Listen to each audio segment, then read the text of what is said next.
pound for pound, there's no better coach in this league than Tibbs. And what he got out of that team was amazing. And so the competitive level in this series was through the roof. We played a great game tonight. But whatever we threw at them, they kept coming. They kept coming. The crowd was unbelievable.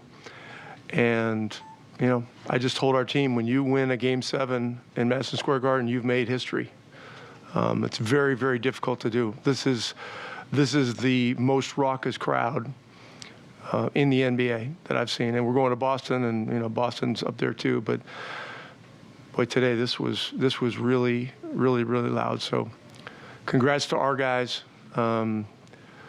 They won this game and really won the series with just a lot of competitive class. They really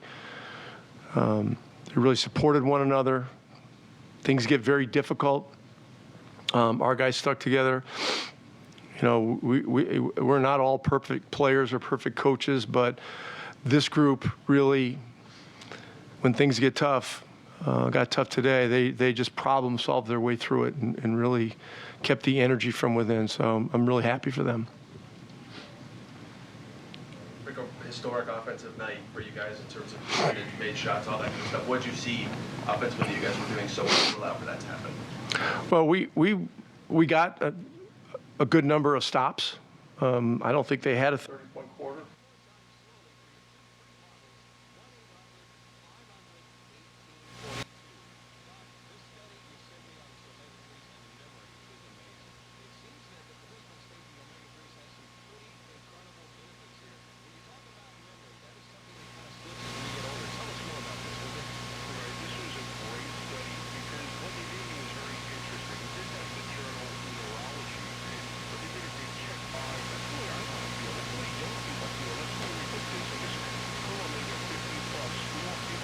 Game one, Tyrese had struggled, said you'll see a different me the next game. He showed it. Same thing happened in Game 5 when he had kind of a rough game. What have you seen and learned of him in terms of his ability to kind of find a new way or battle through it or change up as he goes? Well, Tyrese Haliburton is a great basketball player.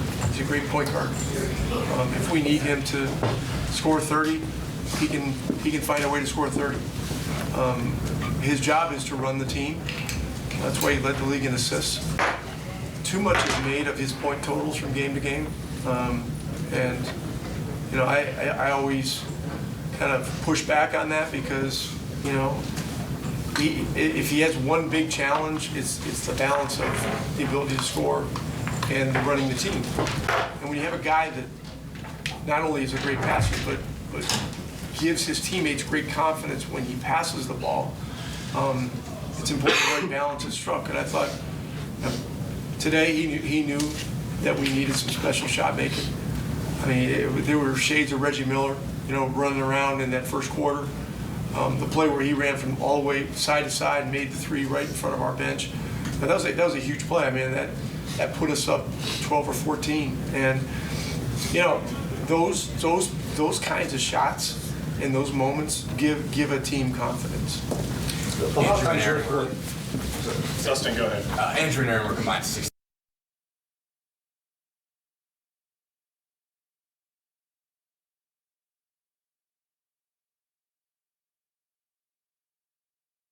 So,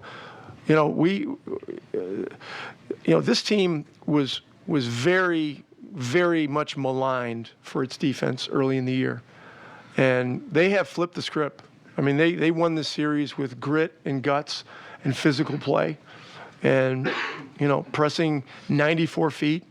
And that's how we beat Milwaukee, too. And so you got to give these guys a lot of credit for, not a total change, but a very significant change in the attitude toward defense, the defiance about the importance of defense and what they did today. And look, I don't want to make things about shot making. I mean, if you're right and you're defending the right way and your heart's in the right place, you're going to make shots. A couple more. I want to ask you. I'm sorry. Kind of like. I'm having fun here. You let this go on. So we're not worried about the flight today.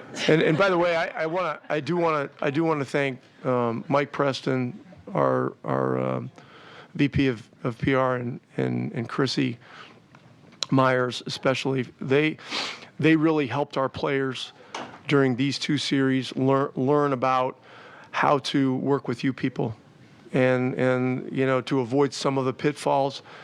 And I want to just personally thank you guys for that. And our medical staff does a great job. And I want to just point out those guys as well. We work very closely with them all year long. And there's a lot of great medical staffs in the league, but I really want to thank Josh Corbeil, Carl Eaton, Patrick Gilbert, Iyami Sato. They do a great job. What else? Rick, A lot of times when a team scores the way you do in the regular season, there's sort of a, let's see it in the playoffs. The game's going to be different. Well, we're the uninvited guest, so here we are. Okay? Speaking to that, just what do you think of your guys' pace in the half court? I felt like there was a real focus and emphasis on When we were getting stops, rebounds, and/or loose balls, our pace is very, very good. When they're charging in there over our backs and coming up with balls, the crowd gets into it, and it's a bitch. Rick, your defensive change kind of coincided with the run in the in-season tournament. I just wonder, how did that improvement kind of manifest itself through the rest of the regular season into the playoffs as you saw it defensively? Well, after the in-season tournament, we just made a decision as a staff that we needed to be better. There was a huge shift. The day after Christmas, we played at Houston. We started 2 of our better, more physical defenders.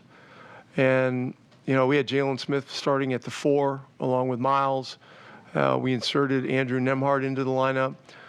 And, I just told our guys, we are going to make a stand and we're going to get better. We're just we were on a historic pace offensively, but to get where we are at this moment and where we want to get in the in this next round and in the future, what we were doing offensively was not sustainable. It just simply was not, and not if you can't consistently guard and rebound. So a lot of credit to our guys. The trade for Pascal helped us. He rebounds the ball.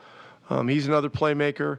Ty had to make some pretty significant adjustments when Pascal came on board because, there weren't 20-some shots a game. There were now 16 or 18 or whatever it was. And so, everybody has to give and everybody has to take, to make a team successful. But, we had some good fortune to get to this moment, but our guys did the work to put us in a position to be here. And just again, I just want to compliment our guys on the level of class that they have shown throughout the playoffs. And I know our fans in Indiana are very proud of them.